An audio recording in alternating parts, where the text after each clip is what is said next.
mintzatu mintzanet, internet, zarea, bueno, behin baino gehiagoetan agertu den kontu bat, batzutan zalantzak izan ditugu horren inguruan, telefonoak, dinamizatzaileek, telefonoak eskuratu dituztenean, aplikazioak bertan, mintzatu aplikazioa adibidez instalatu dugu bertan, zuek erabiltzeko, baina orain hitz egingo dugu horretaz apur bat. Barkatu. Ainara Loiarte, mintzaneteko koordinatzailea da, bai? Ainara Andoaindarra da, mintzaneteko koordinatzaile esateaz gain, bada Andoaingo dinamizatzailea. Hasi izan bidelagun eta hor dabil, eta, bueno, bietan, erakunde bietan dabil, mintzaneten eta mintzalagunen. Eta Jordana Akasuso, Azkue Fundazioko zuzendaria da, Azkue Fundazioan erakunde forala da, eta beraien sedea da ingurune digitalean euskararen erabilera eta presentzia sustatzea. Eta horretarako tresnak sortu, zabaldu eta ezagutarazten dituzte. Besteak beste, mintzatu aplikazioa. Igual hasiko gara Ainararekin, apur bat. Labur-labur azalduko diguzu zer den mintzanet eta nola sortu zen ideia hori eta... Mintzanet funtsean da, mintzalagunan online bertsioa esango genuke ez, euskera online praktikatzeko aukera bat doan. Sortu zen ideia 2012 garren urtearen amaieran Donostiako udalari bururatu zitzaion ongi ongo litzatekela mintzalaguna online sortzea, eta beraiek baliabiderik ez zeukatenez jarri zian harremanetan Mara enpresarekin, dela mintzanet eramaten duen enpresa, naiz eta proiektua den irabazi asmorik gabekoa eta laguntza publikoetatik bizi den. Eta, beraiek baliabiderik ez zeukatenez, gurekin harremanetan jarri zian eta martxan jarri genuen 2013aren hasieran hasi zen funtzionatzen. Eta badago olakorik beste hizkuntzatan edo mintzanet moduko...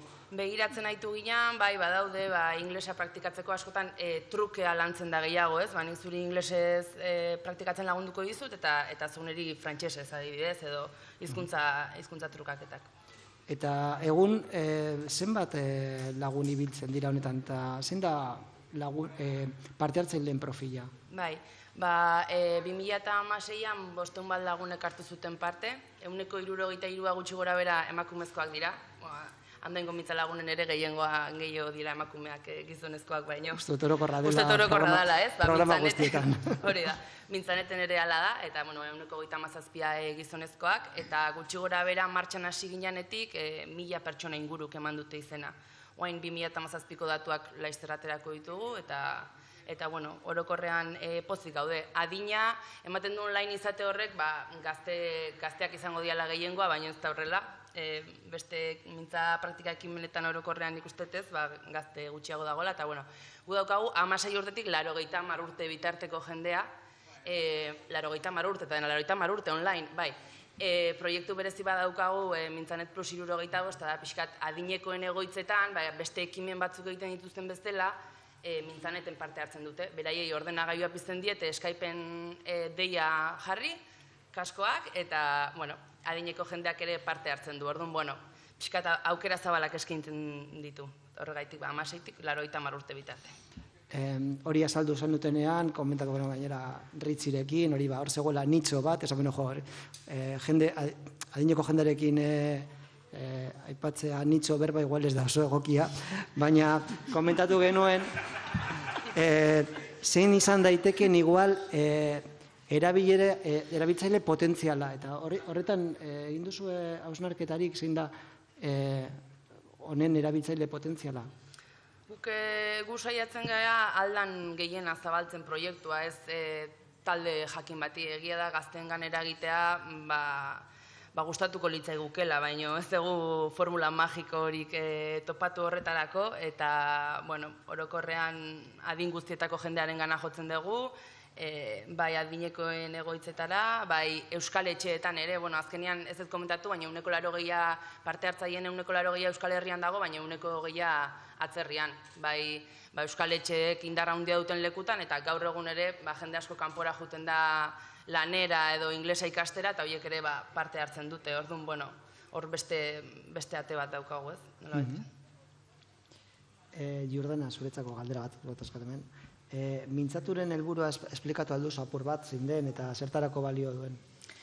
Bueno, labur esan da, mintzatu sortu zen, mota honetako galderei erantzuteko ez, non hitz egiten da euskaraz munduko zein tokitan.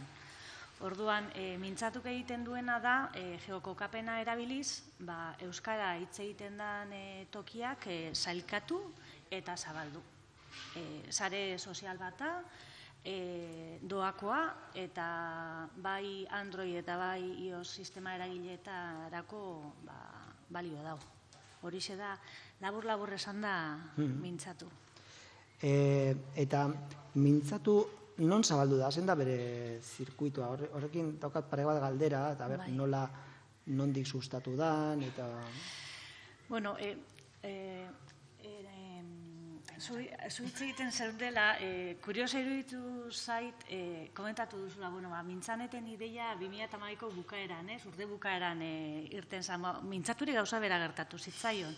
2012 urteko bukaeran, gurekin harreman estua daukan garatzaile enpresa gazte batek bota zigun ideia. Buruan hau daukagu, lagunduko diguzue produktu hau garatzen eta jendearen eskura jartzen, eta erronka hori hartu genuen eta elkarlan baten fruitua izan da. Zabalkundea, zoritxarrez, ez da hain oparoa izan. Guk gure bideak erabili ditugu produktu honen zabalkundea eta edapena egiteko, baina errealitatea da euskaraz dauden tresna teknologiko edo ezberdinen ezagutza maila ez dela oso zabala izaten. Esaten dudan bezala, hori 2012aren bukaera, 2013aren hasieran hasi zen produktu hau erabiltzen, eta ona etorri baino lehenago begiratu ditut datuak, eta 1004 erabiltzaile pasautzo daukaz. Arrakasta izan du, neurri batekoa. Baina guk uste dugu oso elementu interesgarri eta baliogarria dela, euskaldunentzako mesedegarri, eta jarraituko dugu zabalkunde eta edapena egiten. Beste zerbait beharko luke zabalkuntzan edo... Guk uste dugu askotan planteatzen da, hainbat eta hainbat aplikazio daude, instalatzen ditu gure telefonoetan, eta gero azkenean erabilpena murritza izaten da, ez? Askotan ez dugulako ikusten ze gauzatarako mesedegarri dan, edo zertarako balio dauzkun. Mezu horretan guk azpimarra jarri nahi dugu eta sakondu nahi dugu. Mintzatu ez da bakarrik euskara non egiten dan etiketatzeko edo lokalizatzeko tresna hutsa. Zertarako balio dezake? Adibidez, euskararen presentzia nabarmentzeko, baina bai ostalari zein merkatarientzat, euren negozioa edo euren produktua, produktuaren balio erantzi hori zabaltzeko, mintzatalde edo mintzalagunentzat ere beraien topaguneak eta bileraguneak ezagutarazteko. Azkenean aplikazio divertigarri edo jostagarri puntu hori duenez, izan daiteke dinamizatzeko lehiaketak antolatzeko. Uste dugu badituela ezaugarri, interesgarri batzuk etekin ateralizateko, eta hori da transmitidu nahi dugun mezua. Oso ondo. Mintzaneten inguruan askotan hitz egiten guna, danok guretiko zurbildago, berdin egiten da mintza praktika, bidelagunak daude eta bidelariak, baina zeuek nola osatzen dituzue taldeak edo bikoteak irten dira beti, ez da? Bidelagun bat, bidelari batek. Bai, eta badago maila minimo bat horretarako, edo nola egiten da banaketa hori? Bai, alde batetik bidelagunak, askotan izena ematen dutenean, daukate joera beraien burua gutxi esteko edo, ez? Nik ez naiz euskaraz alfabetatua edo zalantzak eukitzen dituzte beraien euskara mailarekin eta bidelariek praktikatzeko ematen dute izena eta guk eskatzen diegu gutxienez A2 altua B bat elkarrizketa bermatzeko, bai? Edo zein zalantzaren aurrean, bai Kristinak edo nik, mintzaneteko koordinatzaileak geanok, frogatxo txiki bat egiten dugu beraiekin, Skype bidez, eta bueno, orokorrean ez da arazorik egoten. Eta gero bestalde, online izate horrek albidetzen du, goizean, lehenengo saioa programatuta begiratzen ditu naiz, goizeko 8 eta 4 dago. Eta azkenekoa gaueko 10 Horrek zer esan nahi du, astelehenetik igandera bitartean, jendeak ordutegi oso zabal baten saioak egiten ditula, bai? Orduan, zein da bikotek egiteko arrazoi nagusia? Ordutegia. Horri gehituta, Argentinako jendea daola, ordu aldaketa, ezak zer, ordutegi izango litzateke bikoteak sortzerakoan arrazoi nagusia. Gero beste batzuk, bereziki eskatzen dute, nik bizkaiera praktikatu nahi dut, edo nahi gustatuko litzaidake, gu saiatzen gea eskatzen digutena betetzen, baina batez ere ordutegia, oso zabala dalako. Eta nola osatzen dira bikoteak? Zuek erabakitzen duzu ordua, eurek esaten dute franja honetan, haiek adosten dute? Gure webgunean, mintzanet.neten dago galdetegi bat izena emateko galdetegia, eta hor bete behar dira eremu batzuk, izena, bizena, Skypeko erabiltzaia. Saioak izan daitezke Skypez, gehienek Skypez egiten dute, baina adostu ezkero zure bikotearekin beste plataforma bat ere erabili dezakezu, Hangouts edo bakoitzaren jakintzaren arabera. Eta hor agertzen da, eguna, ordua, eta pixkat nungua zean, jaiotze da, eta olako eremu batzuk betetzen dira, eta izena emateko galdetegia bete ostean, guri iristen zaigu pertsona horrek izena eman duela, eta bion artean sortzen ditugu bikoteak. Gero emailez jartzen gera, beraiekin harremanetan, eta jakinarazten diogu, bikote izango direla, egutegi bat osatzen diegu gure webgunean, beraien erabiltzaile eta pasaitzarekin egutegi hori ikuste zaten, eta pixkat hori litzateke funtzionamendua. Aipatu duzu Argentina eta Euskal Etxeak, jendea nondik ibiltzen da? Euskal Herritik kanpo, baina Euskal Etxetan egiten dute, edo nola? Jendeak orokorrean saioak egiten ditu, bai ordenagailutik, tabletetik eta mugikorretik, gaur egun ja internet toki guztietan daukagu, eta azkenean batzuk bai egiten dute etxetik, beste batzuk auto handi joazen bitartean, ze kamerarekin egin dezakezu, baina kamera gabe ere bai, ez? Mugikorretik gaur egun jende askok egiten du, beraz, edozein lekutatik, ez dago, hondartzatik ere egin dezakezu. Ondo, eta... Gaur, hoi da. Eta zaretik eta Skypeetik eta horretatik aparte, zerbait gehiago egiten duzu jendea ezagutzeko, batzeko edo? Hori da, guk gure webgunean lehen esan bezala daukagu atal bat adibidez dela Mintzanet bere ahotan, eta hor gure partaideen esperientziak biltzen ditugu bai idatziz, bai bideoz, eta hor pixkat elkarren berri izan dezaketez, Mintzanet plus 75, edo gaur hemen egongo gehala, edo albisteak idazten ditugu, eta gero besteak beste antolatzen dugu Mintzanet eguna. Saritzeko bidelari onena eta bidelagun onena. Eta aurtengoa datorren larun batien da, urrengoan, azaroaren 18an, egingo dugu Donostian, pixkat saritu pertsona horiek, elkarrekin bazkaldu, eta 40 lagun bilduko geha, behintzat, azkenean sarean ematen du bakarrik zaudela, baina Mintzanet proiektu bateko kidezea, eta azken finen hori da gure helburua, ez? Beraiek ere hortaz konturatu daitezen. Eta lotuta daude Mintza lagun programekin, ohiko programekin, edo... Bai, hemengo asko herrian egon geha, Fernan adibidez, edo, zeakin dinamizatzaileekin harreman eduki dugu aurkezpenak egin ditugulako.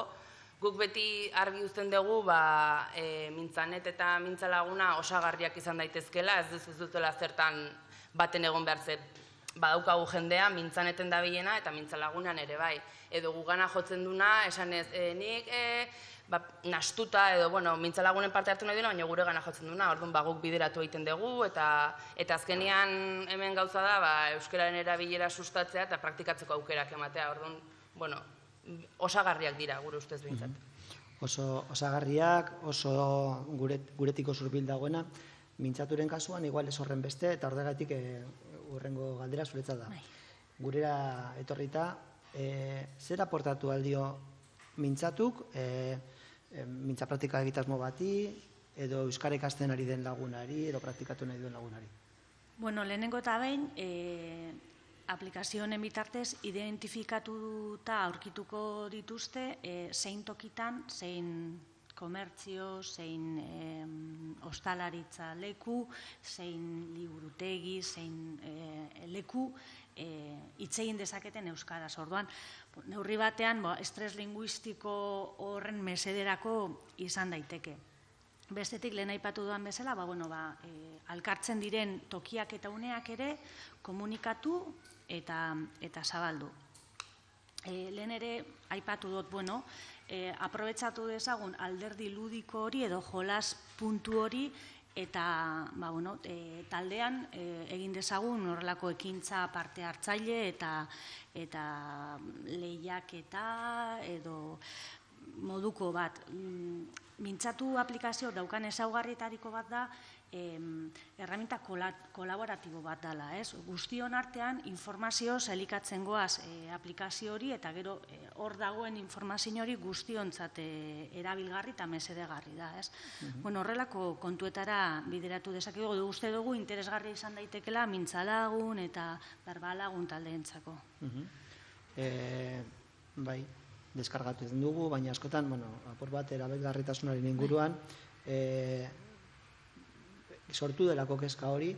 Askotan deskargatzen ditugu app-ak telefonoetan, baina gero hor geratzen dira, ez ditugu erabiltzen. Mintzaturen kasuan, zuk uste duzu orduan euskaldunok badugula horren premia, behar dugu? Guk uste dugu mintzatu dituela erabiltzeko aukera asko, ez? Erabili dezakegu, orain esan dudana, mintza lagun, berbalagun koordinatzaile bat gara, zabaldu dezagun edo taldean sustatu dezagun. Ostalari bat naz, edo dendari bat naz, edo negozio bat daukat, edo profesional bat dat, eta nik nahi dut adirazi, nire zerbitzua, nire produktua euskarazkoa dela, hor ere, balio erantzi hori adirazi nahi dut, ez? Hau da, ez dakit nola adirazi, potentzialidade hori badago, kontua da ikustea, benetan, norbere estrategiaren barruan txertatu daitekela, eta beste hainbat gauza egiten dugun bezala, eta zuk esan duzun bezala, komplementarietate horretaz baliatu, eta norbere lanean txertatzea. Bai da garrantzitsua eta lehen aipatu duzu hori ezagutzarena, ahaleginak egiten ditu gure egitasmoak zabaltzeko, eta beti daukagu duda hori iritsi gara, gai gara bere erabilgarritasuna transmititzen, interesgarriak gara, hortxe dago klabea. Nahi duzu proba bat egin? Zeinek ezagutzen du mintzatu aplikazioa? Altzatu eskua, mesedez? Eta zeinek erabiltzen du? Lakago bat, Hori, hortik tiratuta, bai? Bai. Iaz, mintza praktika taldeak batzen diren lekuak eta zenbatu, jarri genituen, nola geolokalizatzeko, pasatu genizuen gainera zeuek egin zenuten lan hori, sortu zenuten gainera guretzako etiketa propio bat, etiketa hori aplikazioan dago, eta hor agertzen dira mintza lagun taldeak batzen diren tabernak eta lekuak. Baina, klaro, orain ez dakigu ondo zelan erabili tresna hori, eta zuek baduzue proposamenik gurekin... Gure helburua da nalez, euskaraz dauden tresna guztiak, neurri batean sustatu, baina batez ere ezagutarazi eta zabaldu, askoe fundaziotik eskari egiten dugu, zuek guri eskatzea eta nahi duzuen egingo dugu, lau da.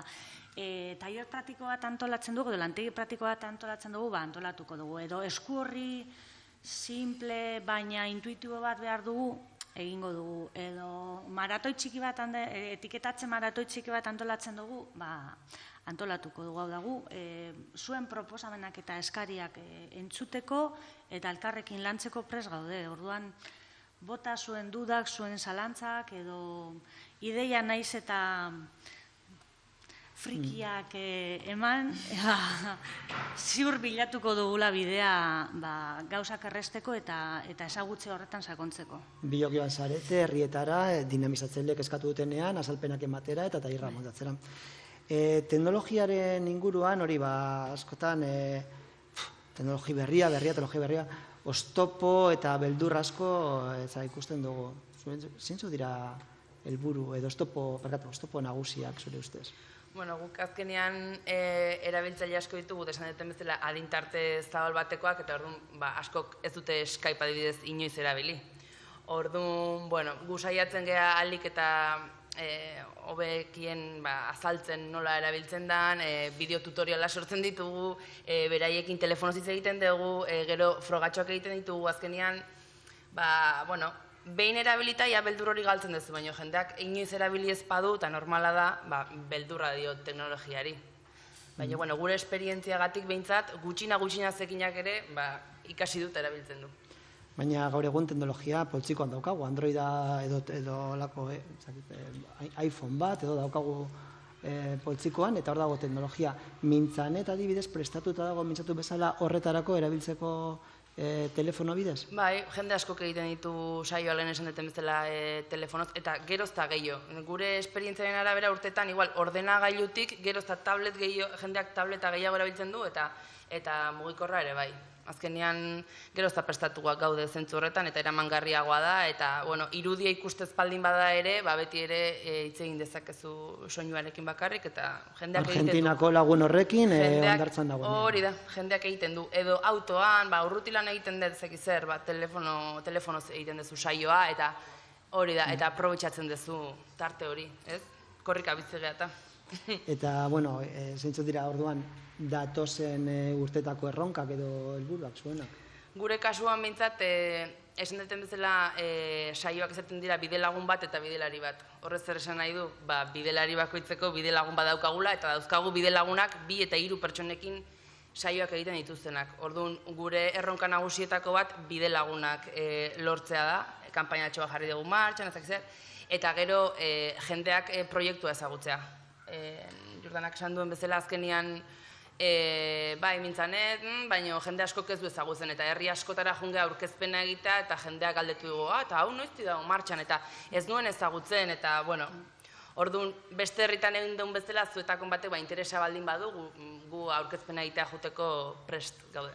Bukatzeko azken galdera, zuretzat da bai, sarean euskarazko tresna eta baliabide pilo bat dago, ezagutzen ez ditugunak, dispertsioa dago, eta ezagutza falta beraz, eta horrek ez du laguntzen, horiek erabiltzen. Zuek fundaziotik, askoek fundaziotik, zertan lagundu alduzu da, zer buruan edo? Bai, oraintxe Ainarak esan duenarekin lotuta, fundazioa sortu zenean, lema bat erabili izan euskara sarean josten. Eta, lema horri lotuta, gure webunean badaukagu horrelako atal bat, non euskarazko baliabide digitalen zerrenda dago, informazio txiki bat eta lasterbideak. Urtebete daramagu webune berezi bat garatzen, eta espero dugu, datorren hilean ez bada, urtarrilean publikatzeko edo argitaratzeko gai izatea.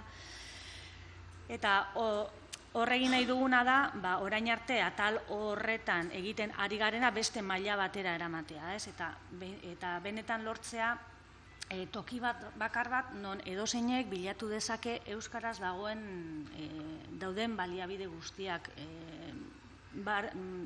bardin izan da zemotatako baliabidea dan, edo aplikazio bat dan, edo sistema eragile bat dan, edo joko bat dan, edo dara dago. Eta espero dugu, datorren hilean ez bada, hurrengoan komunikatzeko, eta bere izena sarea.eus izango da.